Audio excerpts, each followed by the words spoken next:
Matalas reklamo ang ilang taxi driver dahil sa overcharging, pangungontrata at pagtangging magsakay ng pasahero.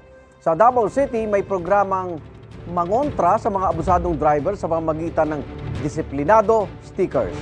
Kung ano yan, alamin sa unang balita live ni Argel Relator ng GMA Regional TV. Argel? Igan inilunsad ng lokal na pamahalaan ng Davao City ang paglalagay ng disiplinado sticker sa lahat ng mga taxi unit sa lungsod bilang pangontra sa mga abusadong driver.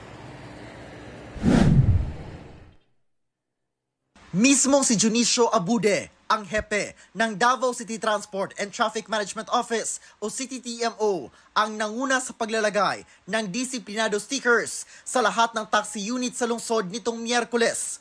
Idinikit ito sa dashboard at sa likurang bahagi ng front seat ng passenger side. Laman nito ang palatandaan na metered taxi ang sinasakyan ng pasahero. Nakalagay rin ang numero kung saan pwedeng ireklamo ng pasahero kung may maranasang overcharging, pangongontrata, pagtanggi ng driver na ihatid sa tamang destinasyon ang pasahero at anumang pang-aabuso ng driver. Sakali, ipaalam lang sa Davao City Reports ang detalye ng reklamo, lakip ang pangalan sa driver, pangalan ng taxi at plate number nito. Inilunsad ng Davao City LGU sa pagkikipag-ugnayan sa LTFRB 11 at Kaap Davao ang pagdikit ng disiplinado stickers matapos ang mga naitalang reklamo laban sa mga abusadong driver na kadalasan ay nangyayari sa Davao International Airport. Suportado naman ito ng grupo ng taxi drivers sa Davao Region.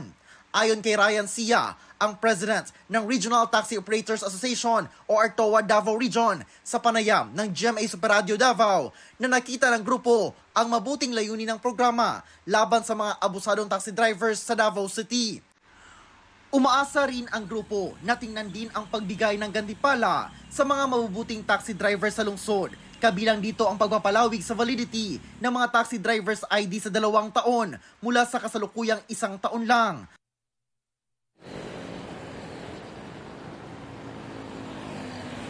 Igan siniguro naman ang lokal na pamahalaan na may sapat na bilang ng kanilang mga tauhan na tumatanggap ng mga reklamo ng mga pasahero ng mga taxi para agad itong matugunan.